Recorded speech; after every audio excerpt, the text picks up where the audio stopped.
Hello everybody, so here is Mona Delir again, and I'm here to talk to you about ENFJ versus INFJ. So this time kindly requested video, so I'm happy to answer and to talk about ENFJ versus INFJ. So ENFJ versus INFJ, what are the main differences? First of all, when we talk about mirrors, we have to keep into account that we always have to do with a type that is going to have a rational function leading, which means extrovert feeling, introvert feeling, extrovert thinking, introvert thinking. That's what the Saussure calls rational functions. And on the other hand, we have an irrational type, which means a type that has as a leading function introvert intuition, extrovert intuition, introvert sensing, or extrovert sensing. So we're always having to do with a more abstract and head in the clouds type and a more down-to-earth type A kind of type. So one is more type B, one is more type A, one is more constantly active, and rational types have difficulties with stress, whereas irrational types are more carefree and have less difficulties with stress. So, back to our couple, the ENFJ and the INFJ. What's the difference? Let's start with extrovert feeling. Extrovert feeling in ENFJs means that these people are attuned to the emotional environment outside of them. So they are people that normally have huge amounts of friends, and they have this enormous groups of people around them, constantly in touch with a lot of people around them. And they need this context, they need these people around them constantly to feel alive in some way, to actually exist. If they do not have these huge amounts of people around them, they feel like they do not exist. Because they live through other people, they live through the emotional states that they receive from other people, through molding and creating emotional atmospheres. So basically this type is really very focused on big groups of people and very externally oriented.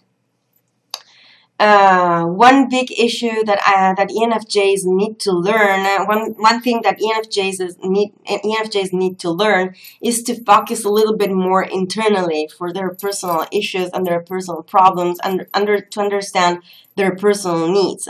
This is an issue that ENFJs commonly and normally have because of this focus on the external environment. Extrovert feeling cares a lot about, is interested in the emotional atmosphere surrounding the subject, and it's emotional contagion. Emotional contagion basically means everybody in the environment meets the same emotional level. The ENFJ is very various in the choice of these emotional states, and they can pick any emotional state required in the situation and attune everybody, make sure that everybody's involved in the group, that everybody's taking part in the group, and that everybody is participating. They tend to be a little bit gloomier than other extrovert feeling types, and that's because they are both constructivists and negativists. So it means that their emotions are felt very intensely, and they tend to have a very negative oriented focus. So they tend to be very pessimistic, very gloomy, and very negativity oriented. The glass for them is always half empty. So they tend to be a little bit more Edgar Allan Poe kind of type, a little bit melodramatic, a little bit mysterious. Not really mysterious. That's more an INFJ thing, actually. Let's keep it for INFJ. Let's say they're more dramatic. Yeah, dramatic is the right word. You can think of Edgar Allan Poe, or Baudelaire is another one. This kind of very emotional and powerfully emotional melancholy is typical of ENFJs. A lot of ENFJs are Enneagram 4s, and they are very theatrical in their expressions. I have an Enneagram 4 ENFJ friend, and she is extremely melodramatic in her expressions, very drama queen kind of type. INFJ, on the other hand, has a focus more oriented on smaller groups of interaction. Being an introverted type, INFJs tend to be more self-oriented. That's a common trait of all introverts. They are very self-oriented. And with self-oriented, with the INFJ, we mean that they're going to pick the emotional atmosphere that they want themselves, or they enjoy themselves. So INFJs are going to always push in the direction of positive emotional atmospheres, positive emotional environments, generating positivity, entertainment, fun, and positivity around them. They have a very strong difficulty dealing with and bearing negativity and negative environments. An INFJ is more likely to remove themselves from a negative and gloomy emotional environment than to try to mold it or change it, as the ENFJ instead is able to do.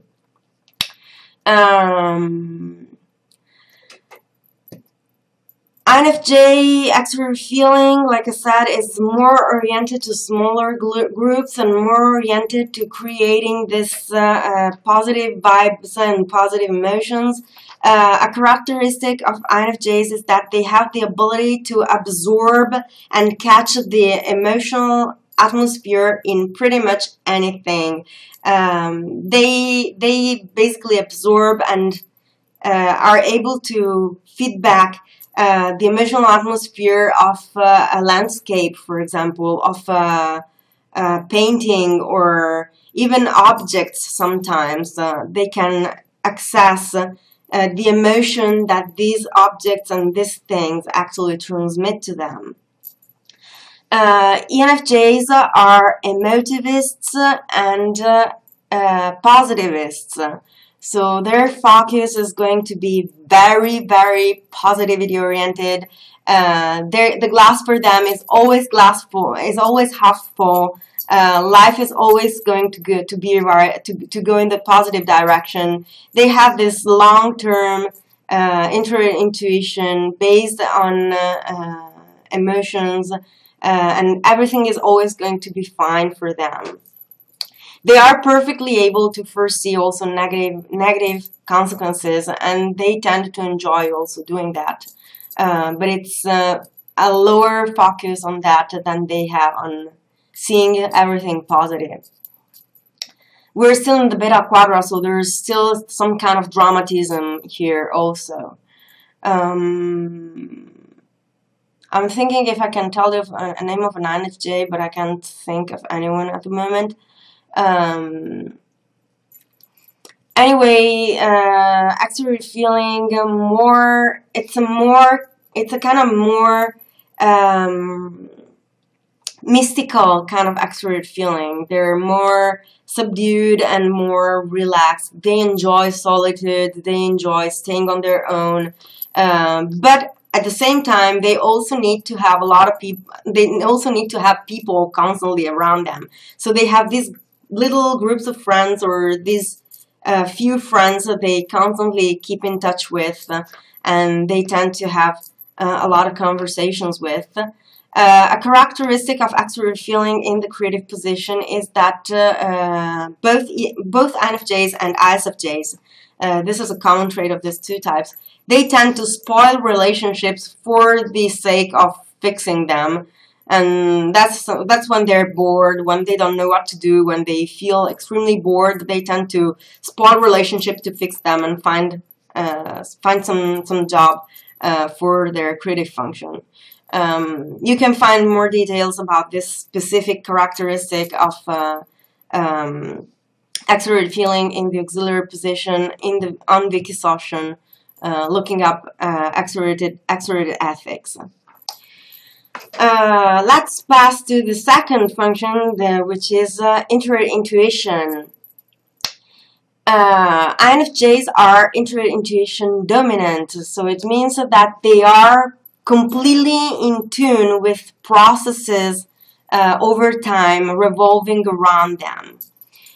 They're basically stuck in their head, and they have this ability to see processes over time in pretty much anything surrounding them.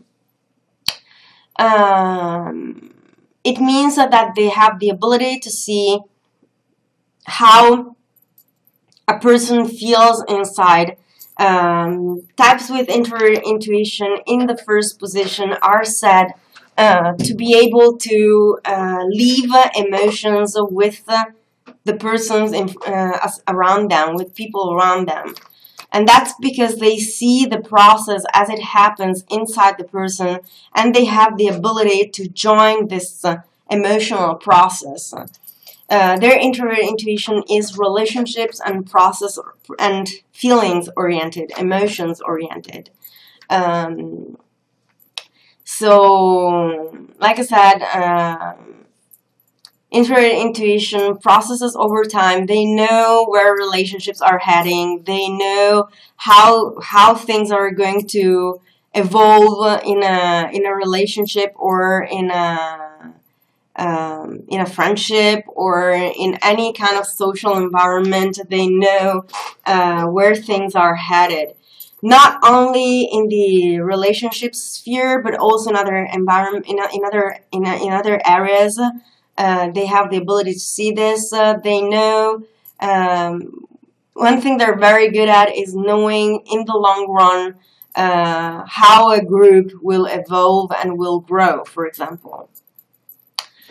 And this is a focus of introverted intuition in the dominant position in INFJs, whereas ENFJs use introverted intuition in a creative way, which means they are more psychology oriented. So they use introverted feeling rather than to see these processes over time. They use their focus of introverted intuition to understand people around them, to see the processes, the cognitive and rational and emotional processes inside of people, and they produce the product of ENFJs is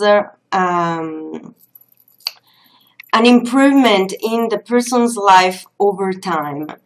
So they try to help people grow over time, and the hints and the advice an ENFJ provides is always going to give its fruits in the future and never in the here and now. So they tend to go a little bit unnoticed in their creativity and to be a little bit misunderstood in their intentions with their creativity for this reason, because they have this particular long-term oriented kind of focus with the psychological help towards people around them. And these are the valued functions of ENFJ and INFJ in the ego block, so in the dominant and creative function. ENFJs are FI ignoring. It means that they ignore their personal emotional needs, their personal desires, and everything that is right and wrong according to them. They're going to ignore, and they're going to adapt to what the external environment tells them. Whereas INFJs have a strong command of introverted feeling. They're perfectly aware of how they feel about others and what they need and what their desires are. They have a strong command of that thing, but they do not value it. They do not consider it important, and they tend to use this function rather to create strong and lasting bonds over time. So it's basically a use of the function subservient to the goals of introverted intuition again. So creating stable and long-lasting relationships with people they really care about. That's the focus of introverted feeling in INFJs, and they tend to be hilarious in making fun of people that care a lot about their internal feelings and that focus a lot on their internal emotional state. This helps the vulnerable function of ESTPs. Extrovert intuition ignoring for INFJ means that when they see a possibility or they see a path of development of something, they're going to ignore every other possibility and every other potential or every other aspect of the situation. They're going to pursue their goal of introverted intuition. They can sometimes, when they are on their own, muse and think about the other aspects just to keep at pace and be sure that they're doing it right. All of us use the ignoring function in private this way. I know how INFJs use it in particular, so that's one thing.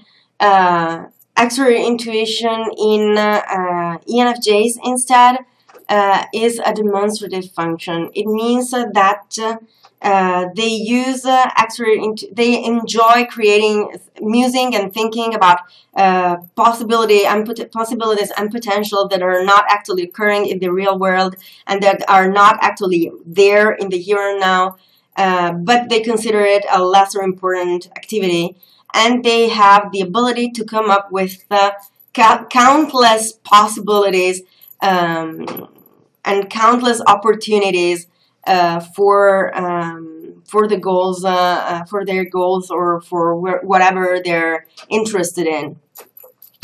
And when I say countless, I mean that I have my ENFJ friend, Anagram 4, that I was saying before. She told me once that she was a little bit angry with her friend because she came up with 30 hotels where to go to sleep, to go on holiday, and her friend couldn't decide. So they have all of these possibilities in their minds, and they need someone that will narrow down to one single thing, and they can get really frustrated if that doesn't happen. So sorry, I heard the phone ring. It's probably New Year's greetings. Anyway, I will think about it later. Let's step to the lower functions, the weaker functions, and let's start with introverted thinking. Introverted thinking in INFJs. INFJs want to understand everything. INFJs care about understanding things and building their own understanding of things. So they basically give a lot of importance to their personal understanding of things. And they are extrovert thinking vulnerable. So it means that they do not care and they do not understand the importance of how everybody else thinks the thing goes, or everybody else's understanding is not their interest. They can accept a little bit of help in the area of understanding things, and their dual, the ESTP, is actually very adapted to make lengthy explanations of things and providing them with a lot of information that makes up for their lack of focus on extrovert thinking. Extrovert thinking, we know that it's also raw knowledge. So INFJs need and want to understand things themselves. So they accept a little bit of help externally to get started, and they can appreciate a lot getting hints and suggestions to go in a direction or another, but they want to understand things themselves. ENFJs are intuitive thinking seeking, so it's their suggestive or inferior function. It means that they have strong difficulties understanding things themselves. They have a rough understanding of things and they would want to have their personal opinion of things, but they fail in that realm. They have strong difficulties in that realm and in that sense.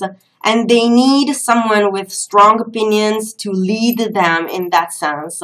They need someone with the ability to give them the opinion that they cannot build themselves. They highly admire and highly appreciate people that have the ability to explain things clearly to them. And they always seek and try to be in environments where everything is clear and everything is clearly explained. And they tend to get really annoyed and really offended if someone doesn't explain to them something that they're not understanding. In that case, they tend to feel mocked and they tend to feel really uncomfortable. They tend to get angry and really explode in very irrational ways.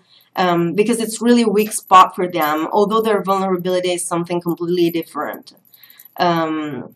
This is a peculiarity of ENFJs,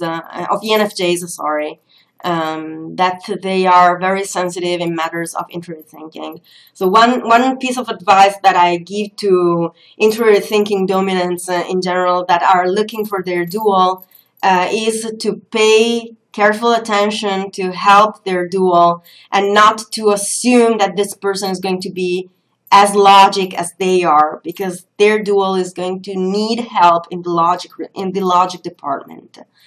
Another characteristic of ENFJ's TI is if you tell an ENFJ this is very difficult to understand, they're going not even to look at that. They will skip it completely and ignore it completely.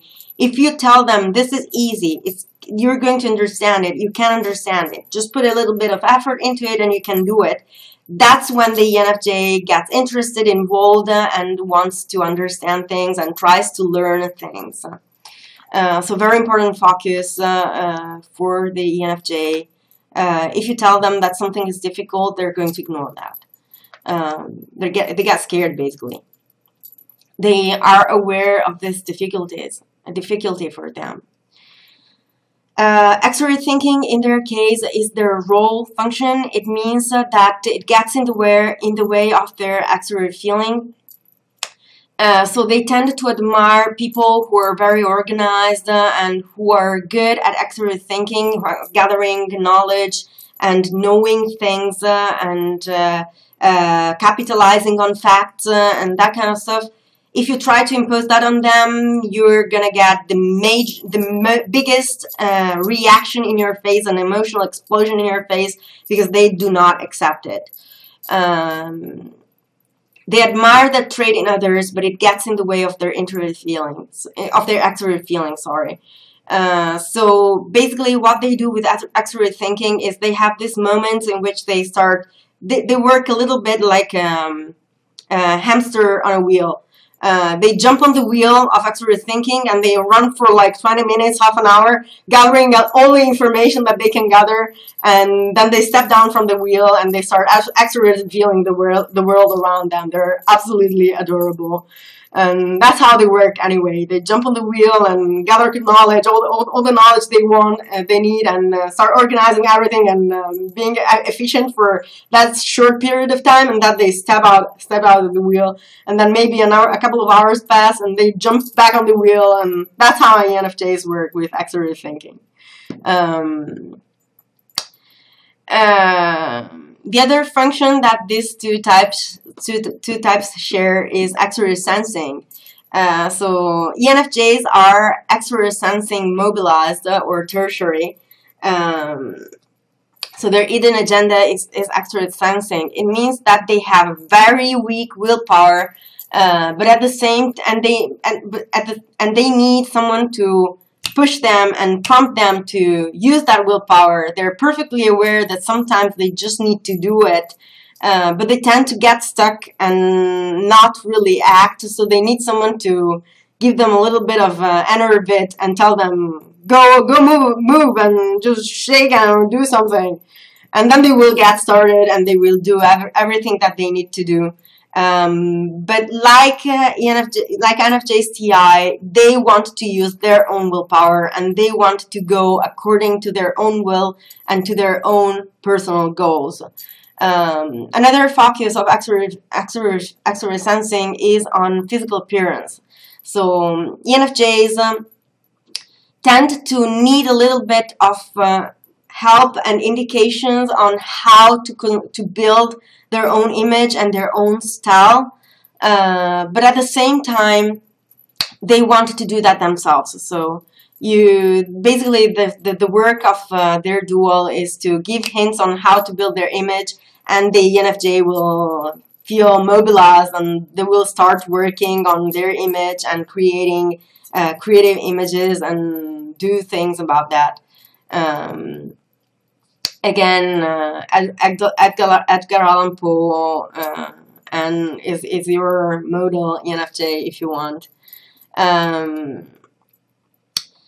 they are interest sensing vulnerable, so it means that they are completely restless. They do not rest at all. They do not relax. They do not understand the importance of relaxing. And what concerns the physical sensations, they only capitalize on them in terms of emotional reactions, because we know that emotions tend to also have a physical side. So the ENFJ has the ability to capitalize on the emotional side of physical sensation. Everything else, what concerns illness,